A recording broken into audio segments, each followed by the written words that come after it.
네, 서울시 공공자전거 따릉이 이용자 계정 462만 건이 10대 2명의 범행으로 유출된 것과 관련해 경찰이 서울시설공단의 책임 등을 확인하고 있습니다. 경찰은 현재 공단 측을 상대로 입건 전 조사를 진행하고 있는데요. 조만간 정식 수사에 착수할 전망입니다. 사회부 취재기자 연결합니다. 윤태인 기자, 경찰이 서울시설공단을 조사하고 있다고요? 네, 서울경찰청 사이버수사과는 서울시 공공자전거 따릉이 서버에서 개인정보가 유출된 것에 대해 서울시설공단 측을 상대로 입건 전 조사를 진행하고 있습니다. 앞서 지난 2024년 6월 따릉이 서버에서 계정 462만 개의 정보가 유출됐는데 서울시는 서울시설공단 측을 상대로 책임이 있다며 경찰에 수사를 의뢰했습니다. 서울시는 공단 측이 지난 2024년 7월 정보 유출을 확인했지만 적절한 조치를 하지 않았다고 설명했습니다.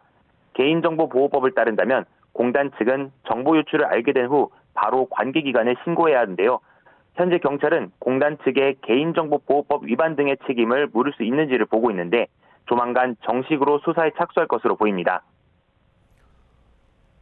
서울시설공단을 상대로 경찰은 어떻게 조사를 이어갑니까?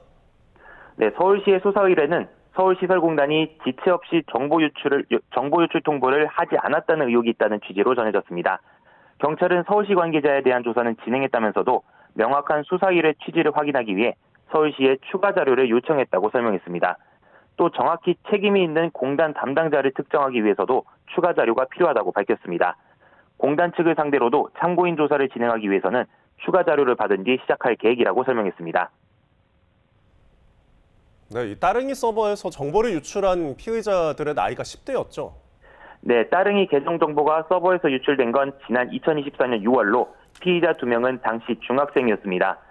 이들은 이틀에 걸쳐 따릉이 가입자 계정 462만 건의 정보를 빼낸 혐의를 받습니다. 유출된 따릉이 계정에는 휴대전화 번호나 주소, 생년월일이 있었고 체중 정보도 포함된 것으로 파악됐고 이름과 주민등록번호는 유출되지 않은 것으로 파악됐습니다. 경찰은 어제 10대 2명을 따릉이 서버를 해킹해 개인정보를 유출한 혐의로 검찰에 불구속 송치했습니다. 네, 유출된 개인정보들이 제3자 등 다른 사람에게 유포됐습니까? 네, 경찰은 이들 2명이 또 다른 제3자에게 따릉이 계정 정보를 유포한 정황은 확인된 것이 없다고 밝혔습니다. 경찰은 이들의 전자기기를 모두 압수했고 송치했다며 수사상으로는 검찰 수사에서 마무리될 것이라고 설명했습니다. 앞서 경찰은 이들이 개인정보를 판매할 목적으로 해킹한 건지 의심하고 조사를 벌였습니다.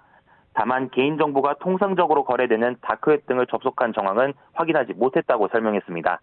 경찰은 10대 2명에게 여죄가 있는지도 파악하고 있습니다. 지금까지 사회부에서 YTN 윤태인입니다.